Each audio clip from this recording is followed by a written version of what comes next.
नमस्कार स्टूडेंट्स, कैसे हैं आप सब लोग। आप सबका एक बार फिर से स्वागत है स्टडी आईक्यू पीसीएस की ज्योग्राफी की क्लास में। जैसा कि आपको पता है, यहां पर ज्योग्राफी का एक बहुत ज्यादा इंपॉर्टेंट टॉपिक मैं आपके सामने चर्चा करने वाला हूं, जिसका नाम है क्लाउड बस्ट, यानी कि हिंदी में इसको कहते हैं कि बादल का फटना। कई बार जब यहां पर मॉनसून का सीजन आता है, यहां पर से मेरा मतलब है हमारे प्यारे भारत में, तो आप देखते होंगे उत्तराखंड में, हिमाचल प्रदेश में या दक्षिण भारत में कई सारे राज्यों में ऐसी घटनाएं देखने को मिलती हैं कि क्लाउड बस्ट हो गया। अगले दिन आप न्यूज़पेपर में पढ़ते हैं, न्यूज़ चैनल में सुनते हैं। तो एक बहुत ज्यादा इंपॉर्टेंट टॉपिक है। अगर इसको मैं ज्योग्राफी की दृष्टि से देखूंगा तो क्लाइमेटोलॉजी यानी कि जलवायु विज्ञान का बहुत ज्यादा इंपॉर्टेंट टॉपिक है। ABCD से स्टार्ट करूंगा, सारी चीजें बेसिक से बताऊंगा, कभी नहीं भूलेंगे अगर आप ध्यान से आपने इस लेक्चर को सुन लिया। एक रिक्वेस्ट है और आपसे कि जो भी चीजें मैं बताऊंगा उनको अपनी कॉपी में नोट डाउन कर लीजिएगा। बहुत बेसिक से शुरू करूंगा, एकदम लेमन लैंग्वेज आपको समझाऊंगा कि क्लाउड बस्ट कहते किसको है, यह घटना क्लाउड्स में होती कैसे है, कहां पर होती है। भारत के संदर्भ में आपको मानचित्र की दृष्टि से बताऊंगा कि भारत में यहीं पर यह घटनाएं क्यों देखने को मिलती हैं। ठीक है, चलो तो सबसे पहले स्टार्ट करते हैं क्लाउड बस्ट के वीडियो से।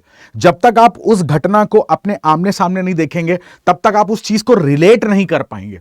यदि आप किसी पर्वतीय क्षेत्र में रहते हैं, तो अगर आपके आस पड़ोस में या फिर कहीं पर भी ऐसी घटना हुई है, तो आप इसको बहुत अच्छे से जानते होंगे। अदरवाइज जहां पर यह घटना नहीं हुई है, उस चीज को कैसे आप देख सकते हो, इसको मैं पहले दिखाता हूं आपको। आप इस वीडियो को ध्यान से देखिएगा। इसमें GIF इमेज जो आपको दिख रही है, इसी घटना को हम लोग बोल देते हैं कि क्लाउड बस्ट है। आप देख पा रहे होंगे कि किस तरीके से एक पूरा बहुत बड़ा एक क्लाउड्स का जो एक समूह है वो आ रहा है और अचानक से रेनफॉल स्टार्ट हो रही है। ठीक है, और बहुत बड़ी मात्रा में यहां पर वर्षा देखने को मिल रही है। इस पर्टिकुलर घटना को हम लोग क्लाउड बस्ट कहते हैं। तो हमें इस वीडियो को देख के पता चल रहा है, लग रहा है कि बादल में कहीं से बीच में कोई क्रैक आ गया और सारा पानी एक साथ निकल गया। हो सकता है कि कोई ऊपर बैठा हो, एक ऐसा सिस्टम मैनेजर जो बार बार पानी 1 लीटर पहले ऑन कर दिया, फिर उसको ऑफ कर दिया, फिर 2 लीटर ऑन कर दिया, ऑफ कर दिया। बट यहां पर देखने को मिल रहा है कि कोई मैनेजर नहीं है, किसी के पास कोई रिमोट कंट्रोल है नहीं। तो जितना पानी क्लाउड में था वो सारा का सारा एक साथ नीचे आ गया। तो वीडियो को आपने भली भांति देख लिया होगा, इसको आप समझ गए होंगे कि इसको क्लाउड बस्ट क्यों बोल रहे हैं, बादल का फटना क्यों बोल रहे हैं। राइट, चलिए सबसे पहले शुरुआत करेंगे कि हमारा जो भारतीय मौसम विभाग है, IMD के अकॉर्डिंग यहां पर क्लाउड बस्ट की घटना किस रेनफॉल को आप बोलोगे। कैसी मूसलाधार बारिश हो गई, तो न्यूज़पेपर वगैरह में तो ये तरीके की हेडिंग आती है। मगर हम सिविल एस्पिरेंट्स हैं, हमको पता है कि चीज़ों का जो बेसिक कॉन्सेप्ट होता है वो हमें लिखना होता है, हमें वो पता होना चाहिए, इसी पे प्रश्न बनते हैं। तो सबसे पहले तो आपको बेसिक पता होना चाहिए कि क्लाउड बस्ट कहते किसको हैं। तो यहां पर देखोगे आप, IMD के अनुसार उन्होंने एक पर्टिकुलर डेफिनेशन निकाल रखी है भारतीय मौसम विभाग के अनुसार। ठीक है, अब दूसरे देशों में क्लाउड बस्ट की घटना हो सकता है कि उसके वैल्यूज यहां पर अलग अलग होती हो, बिल्कुल हो सकता है। तो हम भारत के संदर्भ में जरा जानते हैं कि क्लाउड बस्ट किसे कहते हैं। तो आप देख पा रहे 100 mm of rainfall in 1 hour. ठीक है ना, 1 घंटे में अगर इतनी वर्षा हो जाए, चलो, और इतनी वर्षा कितने रीजन में हो। जैसा कि आपने वीडियो में देखा, एक पूरा शहर आपको दिखाई दे रहा था, उसमें वर्षा होती है कि तो एक ज्योग्राफिकल एरिया का परिमाण क्या होता है, उसका एरिया क्या होता है। तो साफ साफ लिखा हुआ है कि 20 to 30 स्क्वायर किलोमीटर। राइट, इतना ज्योग्राफिकल एरिया में 100 मिलीमीटर की वर्षा 1 घंटे में हो जाती है। तो इसको हम लोग क्लाउड बस्ट के नाम से जानते हैं। अब जरा क्लाउड बस्ट को समझते हैं। तो क्लाउड बस्ट को समझने के लिए सबसे पहले इस डायग्राम से पहले आपको एक चीज बताता हूं कि यहां पर ना, आपने रेनफॉल पढ़ा होगा ज्योग्राफी में, नहीं पढ़ा है तो अभी जान लीजिए कि जो वर्षण होता है, जो रेनफॉल होता है, जिसको प्रेसिपिटेशन भी कहते हैं, वो बेसिकली 3 टाइप का है। एक तो हमारी संवहनी वर्षा, जिसे हम लोग कन्वेक्शन रेनफॉल कहते हैं। एक होती है ओरोग्राफिक रेनफॉल, जिसे पर्वतीय वर्षा कहते हैं। और थर्ड टाइप की जो रेनफॉल होती है, उसे हम लोग, जैसे वाताग्री वर्षा होती है ना, फ्रंट्स जहां पर एयर मासेस मिलते हैं, फ्रंट बनता है, वाताग्र बनते हैं, वहां की वर्षा कहते हैं। तो इसको समझने के लिए, क्लाउड बस्ट को समझने के लिए बेसिकली हमको समझना होगा कि हमारा ओरोग्राफिक जो रेनफॉल होता है, यानी कि पर्वतीय वर्षा होती क्या है। तो चलो इसको मैं तुम्हें समझाता हूं, थोड़ा सा डायग्राम ड्रॉ करके, उसके बाद तुम्हें सारी चीजें यहां पर क्लियर होंगी। ठीक है, चलो देखते हैं। बहुत आराम से देखिएगा, बड़े साधारण शब्दों में आपको पूरा टॉपिक समझाऊंगा। यहां पर हमने देखा कि कोई पर्वत है। ठीक है, अब हमको क्लाइमेटोलॉजी का बेसिक कॉन्सेप्ट पता होना चाहिए। और वो बेसिक कॉन्सेप्ट क्या है कि जैसे कोई भी सतह होती है, कोई भी सरफेस है, तो यहां पर हमको पता है कि सनलाइट आ रही है। ठीक है, सनलाइट आ रही है, इसी को हम लोग क्या बोलते हैं, इंसोलेशन कह देते हैं, या हिंदी में इसको क्या बोल देते हैं, सूर्यातप कह देते हैं। इसकी वजह से सतह का टेम्परेचर क्या हो रहा होता है, गर्म हो रही होती है सतह। अब इसके संपर्क में जो भी एयर यहां पर इकट्ठा है, जो भी एयर आप देख रहे हो ना, मिक्सचर ऑफ गैसेस, हमारे चारों तरफ एयर है, मिक्सचर ऑफ गैसेस है, तो जो भी एयर यहां पर इकट्ठा होती है वो इन दोनों के कांटेक्ट में आने पर, यानी कि किसके कांटेक्ट में आने पर, सरफेस के कांटेक्ट में आने पर, ठीक है। और इस विधि को क्या बोलते हैं, कंडक्शन, जिसको बोलते हैं चालन की विधि। तो अब सोच के देखो कि आपने गरम ग्लास पकड़ा हुआ है, गरम कप पकड़ा हुआ है, थोड़ी देर तक आप अगर उसको पकड़े रहेंगे और थोड़ी देर बाद हटाएंगे तो आप देखेंगे कि आपके हाथ का जो सरफेस है ना, उसका टेम्परेचर हल्का सा बढ़ चुका होगा, आपको आपका हाथ गर्म लग रहा होगा। तो ये सब कैसे हो रहा है, ये सब हो रहा है दो बॉडीज के आपस में कांटेक्ट में आने पर, संपर्क में आने पर। तो जैसे ही दो बॉडीज आपस में संपर्क में आती हैं तो हीट का ट्रांसफर होता है ना, from high temperature to low temperature. और जब भी ऐसी स्थिति होती है तो हम इस प्रक्रिया को बोलते हैं कंडक्शन, हिंदी में बोलते हैं चालन, ठीक है। तो कंडक्शन के प्रोसेस से हीट ट्रांसफर हो रही है, सेम एज इट इज। यहां पर आप देखोगे जो ये एयर है, ठीक है ना, जो ये एयर के मॉलिक्यूल्स आपको दिख रहे हैं यहां पर, तो ये एयर हो गया और दूसरी बॉडी हो गई हमारा सरफेस। सरफेस को गर्म कौन कर रहा है, जो सूर्य तप आ रहा है, इंसोलेशन आ रहा है, वो गर्म कर रहा है, हीट अप कर रहा है। उसके बाद ये दोनों बॉडीज आपस में कांटेक्ट में आ रही हैं, जिससे कि सरफेस की हीट किस में ट्रांसफर हो रही है, एयर में ट्रांसफर हो रही है। तो एयर भी गर्म होगी। जब एयर गर्म होगी तो वो लाइट वेट की होगी, वो हल्की होगी, उसके मॉलिक्यूल्स के बीच में दूरियां बढ़ेंगी। किसी भी गर्म चीज, कोई भी चीज आप गर्म करते हो, उसका टेम्परेचर बढ़ाते हैं तो उसमें इंक्रीमेंट होता है, उसमें एक्सपेंशन होता है। तो जब ये एयर गर्म होगी तो ये कहां पे मूव करेगी, इसका अपलिफ्टमेंट होगा, जिसको बोल देते हैं हिंदी में कि आरोहण होगा। अब अगर इस एयर के पास जल वाष्प है, यानी कि मॉइस्चर है, तो ये एयर ऊपर जाएगी, ऊपर जाने के बाद इसका टेम्परेचर कम होगा। टेम्परेचर कम होने के बाद संघनन की प्रक्रिया होगी, जिसको हम लोग बोलते हैं कंडेंसेशन। और कंडेंसेशन के बाद यहां पर बनेंगे क्लाउड्स और यहां पर होगा रेनफॉल। ये ज्योग्राफी का एकदम बेसिक है, जो मैंने आपको साधारण शब्दों में बताया। एक बार फिर से देखते हैं। यहां पर सतह जो है वो गर्म हो रही, जहां पर मैं खड़ा हूं, जहां पर आप बैठे हैं, लेटे हैं, जो भी कर रहे हैं, तो जिस सरफेस पे हम लोग हैं वो सरफेस पे एकमात्र एनर्जी का सोर्स कौन है, हमारा सन। तो सन के इंसोलेशन से हमारी सरफेस गर्म होती है। जैसे ही इस सरफेस के संपर्क में कोई एयर आती है तो ये दोनों कांटेक्ट में आने पर, दोनों सरफेस कांटेक्ट में आने पर हाई टेम्परेचर इसका है, लो टेम्परेचर इसका है, ये टेम्परेचर ट्रांसफर होता है तो हमारी एयर जो है वो भी गर्म हो जाती है। गर्म एयर की खास बात होती है कि ये हमेशा अपलिफ्ट करेगी, इसका आरोहण होगा, ये हमेशा ऊपर की तरफ जाएगी। और अगर इस एयर में मॉइस्चर है तो ऊपर जाके कंडेंसेशन का प्रोसेस होगा, हमारे बादलों का निर्माण होगा और यहां पर रेनफॉल देखने को मिलेगा, ठीक है। सेम चीज हम उठा के कॉपी पेस्ट करेंगे कहां पर, ओरोग्राफिक रेनफॉल में। कैसे, ध्यान से देखना। अब यहां पर आपको दिख रहा है, यहां पर जो गर्म हवा थी वो सीधे चुपचाप अपने रास्ते चली जा रही थी। अचानक से उसको क्या दिखा, उसको यहां पर दिखा एक माउंटेन, एक पहाड़। तो वो क्या करेगी, इस पहाड़ के ढाल के सहारे ऊपर उठेगी। ऐसा तो नहीं हो सकता ना कि इस पहाड़ को वो भेद करके इधर निकल जाएगी, ऐसा तो नहीं होगा। तो ये क्या करेगी, इस पहाड़ के सहारे ऊपर उठेगी। अब यहां देखो, जानबूझकर, एक चीज होती है कि एयर नेचुरली ऊपर उठ रही है, बट यहां पर क्या करा जा रहा है, यहां पर माउंटेन ने क्या किया, जानबूझकर एयर का अपलिफ्टमेंट किया, एयर को फोर्सफुली, बाध्यकारी रूप से ऊपर उठाने की कोशिश करी। अब जैसे ये जो एयर आ रही है, वार्म एयर, इसके अंदर मॉइस्चर भी है ना, तो ये सारी एयर जो आपको दिख रही है, ध्यान से देखिएगा, ये सारी एयर कहां जा रही है, ऊपर उठ के जा रही है, ठीक है ना। तो ये ऊपर उठी जा रही है।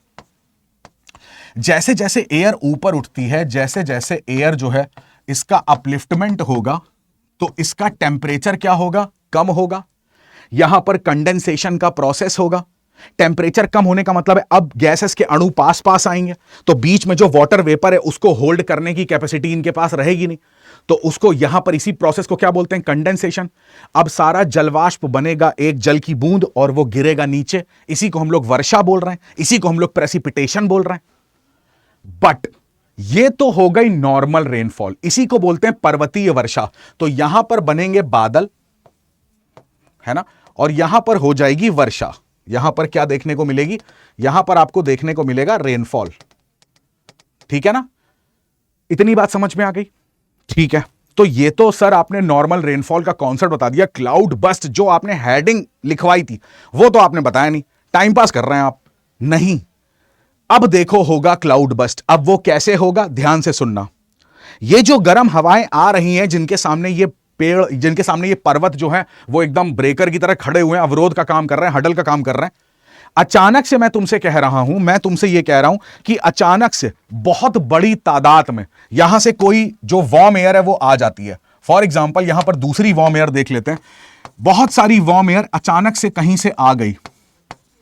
अभी बताऊंगा ये आती कैसे हैं, ध्यान से देखना तुम। एक एयर मैंने बनाई है रेड वाली, जो रेगुलर आती है, बारिश करती है, चली जाती है। यहां पर अचानक से देखा क्या जा रहा है, यहां पर अचानक से देखा जा रहा है कि ये ग्रीन कलर वाली जो एयर है ये भी वार्म एयर है, गर्म एयर है, ये भी आ चुकी है। अभी तक आपको इतनी एयर दिख रही थी, अभी आपको इतनी एयर दिख रही है। और बना लेते हैं, इतनी एयर आ गई। ये सारी एयर कैसी है, वार्म एयर है, इसके पास मॉइस्चर है। किसी वाटर बॉडी से अगर होके आई है तो मॉइस्चर भी होगा। अब जरा ध्यान से देखो, जो भी एयर है वो वर्षा कब करती है, जब तक उसमें कंडेंसेशन नहीं होता। यानी कि एयर अपलिफ्ट में टेम्परेचर का कम होना बहुत जरूरी है, तभी तो एयर कंप्रेस होगी, तभी तो उसके मॉलिक्यूल्स पास पास आएंगे, और जो जलवाष्प बीच में बैठा हुआ है उसको ये फोर्स करने का कोशिश करेंगे कि तुम निकलो, हटो यहां से। तो यहां पर एयर के टेम्परेचर का कम होना बहुत जरूरी है, एयर का कंडेंसेशन होना बहुत जरूरी है। यहां पर इतनी सारी एयर जो है एक साथ इस तरीके से यहां पर कलेक्ट हो रही है, बट जो कंडेंसेशन का रेट है, रेट ऑफ कंडेंसेशन, यानी कि एयर के ठंडे होने की जो दर है वो बहुत लेस है। गर्म एयर, हमें इनपुट में तो बहुत सारा सामान मिल रहा है, मगर हम उसको प्रोसेस नहीं कर पा रहे हैं। हमारे पास बहुत सारी पीडीएफ और किताबें हम सब इकट्ठा कर लेते हैं, मगर क्या है, हम उसको पढ़ नहीं पा रहे हैं। तो उसका कोई आउटपुट निकलेगा? नहीं निकलेगा। सेम एज इट इज, यहां पर हमें बहुत सारी मॉइस्चर, वार्म एयर मिलती जा रही है, बट यहां पर कंडेंसेशन स्लो हो रहा है। अब अचानक से देखा गया तो सारी एयर यहां पर क्या होती है, यहां पर सारी एयर हो जाती है ब्लॉक्ड। क्यों ब्लॉक्ड हो जाएगी भाई साहब? सामने कौन खड़ा है? सामने कौन खड़ा है? माउंटेन। तो माउंटेन सारी एयर को बोल रहा, ना ना ना, बिना कंडेंसेशन करे कोई नहीं जाएगा, बिना यहां पे बारिश करे कोई नहीं जाएगा, किसी को नहीं जाने दूंगा। अब यहां पर एयर का कलेक्शन होता जा रहा है। यहां पर क्या होता जा रहा है, बहुत सारी एयर कलेक्ट होती जा रही है। अब सोचो, जब बहुत सारी एयर एक साथ, वार्म एयर कलेक्ट होती जाएगी, और जब कंडेंसेशन का प्रोसेस अचानक से बढ़ेगा, तो यहां पर बहुत सारे क्लाउड्स इकट्ठा होंगे, और सारे क्लाउड्स बनेंगे, बहुत सारे क्लाउड्स बनेंगे।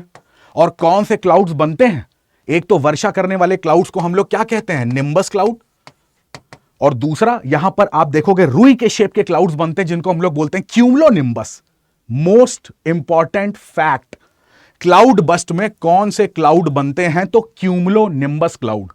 अब यहां पर इतने सारे क्लाउड एक साथ बनेंगे, एक साथ, क्योंकि यहां पर बहुत सारी गर्म एयर इकट्ठा होती गई, ब्लॉक कर दिया गया, उसको आगे नो एंट्री दे दी गई। अब जब नो एंट्री मिल गई तो सारी एयर एक साथ कंडेंस होगी, एक साथ कंडेंस होगी, तो बहुत ज्यादा यहां पर क्वांटिटी में क्या होगा, बहुत ज्यादा क्वांटिटी में यहां पर होगा रेनफॉल। तो अब सोचो, रेनफॉल का पर्टिकुलर एक एरिया है, 100 mm रेनफॉल पर आवर अगर होगी 20 to 30 किलोमीटर स्क्वायर एरिया में, तो इसको क्लाउड बस्ट कहते हैं। बेचारा यहां पे सारा पानी बरस जाएगा, और जैसे ही एयर यहां पर आएगी, यहां पर वो बिल्कुल ड्राई हो चुकी होगी, वृष्टि छाया क्षेत्र बन चुका होगा यहां पे। तो this phenomena is called cloud burst. अब जरा वापस से अपने उस डायग्राम को देखते हैं जहां पर हम लोग क्लाउड बस्ट को देख रहे थे। यहां पर आप देखो, गर्म एयर को बहुत देर से कलेक्ट करे पड़ा, क्योंकि कंडेंसेशन धीरे धीरे हो रहा है, ऊपर की मशीनरी धीरे काम कर रही है, नीचे से इनपुट खूब सारा जा रहा है, खूब सारा इनपुट जा रहा है, बट ऊपर प्रोसेसिंग स्लो हो रही है। अचानक से जब बहुत सारी गर्म एयर इकट्ठा हो जाएगी, जिसके पास मॉइस्चर है, तो जब अचानक से कंडेंसेशन का रेट एकदम से बढ़ेगा, तो यहां पर इस तरीके की सिचुएशन देखने को मिलेगी, जिसको बोलते हैं क्लाउड बस्ट, राइट। अब जैसे आप देखोगे, ये क्यूमुलोनिम्बस क्लाउड इस तरीके से आपको देखने को मिलते हैं कि इनका जो स्ट्रक्चर होता है वो कुछ रुई के शेप का होता है। ये आपने कई बार इनको देखा भी होगा, है ना, कई बार इनको आपने देखा होगा कि किस तरीके का रुई का स्ट्रक्चर ये बनाते हैं।